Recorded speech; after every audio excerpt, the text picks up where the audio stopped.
So good morning mga Lodi. Ngayon pag-usapan natin ang Pi Network kasi dito sa Twitter meron akong nakitang mga videos about Pi Network na kung saan titignan natin. Lahat ng sasabihin ko dito is based sa aking opinion lamang. So i-check natin siya. So itong video nito parang mga pioneers na nasa event. Hinanap ko yung name niya, hindi ko mahanap sa Google, pero parang kilala siya sa China, so nagsasalita siya dito sa kanilang event. So dito kasi makita natin na yung mga Chinese people talagang pag-support, full support ang binibigay nila dito sa Pi Network. Siyempre, alam natin, yung founder kasi dito is Chinese din. Expect natin yun na number one ang China na susuporta dito. Pangalawa, maganda ang mga Chinese people ang mag-hype dito or susuporta kasi isa sila sa pinakamalaki at isa din sila sa pinaka-advance. Kung pinag-usapan natin ang Web3, pinag-usapan natin ang internet, nasa 5G na sila. Pinag-usapan natin ang digital payment, nasa kanila lahat. Ang adoption, saan mo gagawin? Siyempre sa China kasi napakarami ng tao doon. Ngayon, dapat kung gusto niyo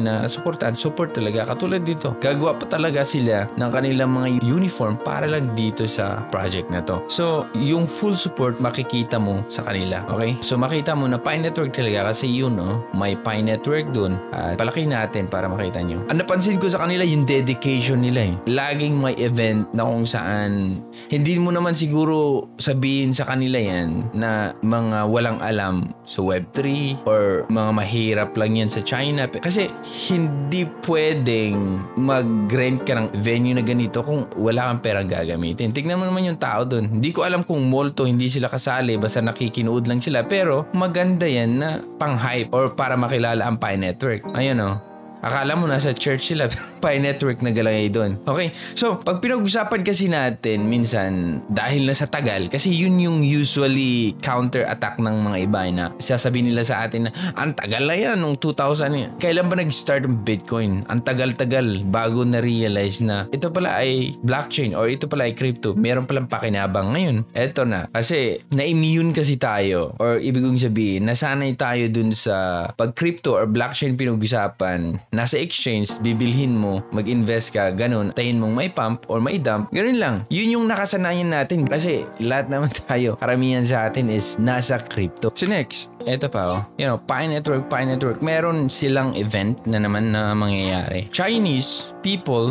or yung mga Chinese pioneers talaga is pag-support, full support talaga sila. So, hindi naman siguro basta-basta yan, okay, na isang project na sinusuportahan ng ganito kadami. So, yung tinatawag nating mass adoption ay makita natin yan dito sa Pi Network mismo. So, ito yung isang post niya na Node is a golden egg in Pi Network. Totoo naman yan eh. Hindi kasi ako makagawa ng video about dito sa Pi Node kasi nga, ang problema, nahihirapan ako i-connect dito sa port ko. Kailangan ko yung master password para i-connect ko dun sa router. Tinatawagan ko ang PLDT pero ang hirap nilang sumagot. Pero ito sana yung gusto ko ding i-set up dito sa part ko na maging isang Pi node operator. So ito naman, hindi ko ipapakita sa inyo to para bigyan siya ng negative comment. Para napaka-imposible na yung mga pinagsasabi nila about Pi Network para lang ma-hype nila. Pero kasali yan sa project, okay? Siyempre, ang ginagawa ko lang, maging aware tayo kasi maraming mga fake news at may mga totoo din. Depende na lang kung paano natin tanggapin. No? Pag na-hype na naman kayo dito sa pinagsasabi niya na,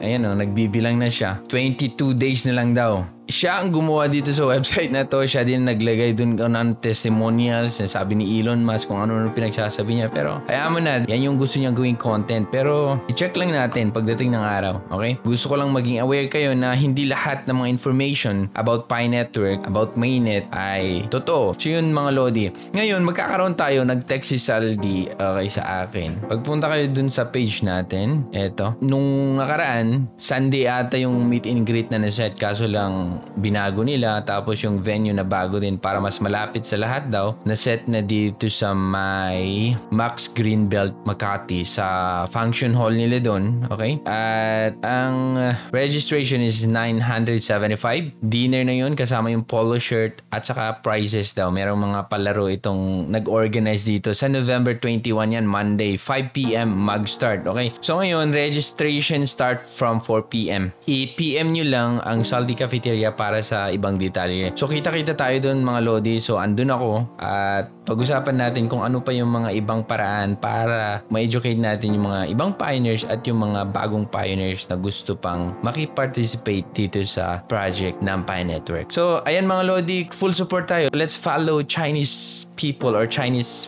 pioneers, okay? Full support ka nga pero ang pinagsasabi mo naman puro kalokohan or puro mga fake, then hindi din maganda yun, okay? Full support tayo na nakadepende sa gusto o dun sa plano or nakadepende dun sa white paper. So kita-kita tayo sa Max Greenbelt Makati sa November 21, Monday, 5 p.m. Maraming salamat at ako si Trogi. Thank you so much for watching.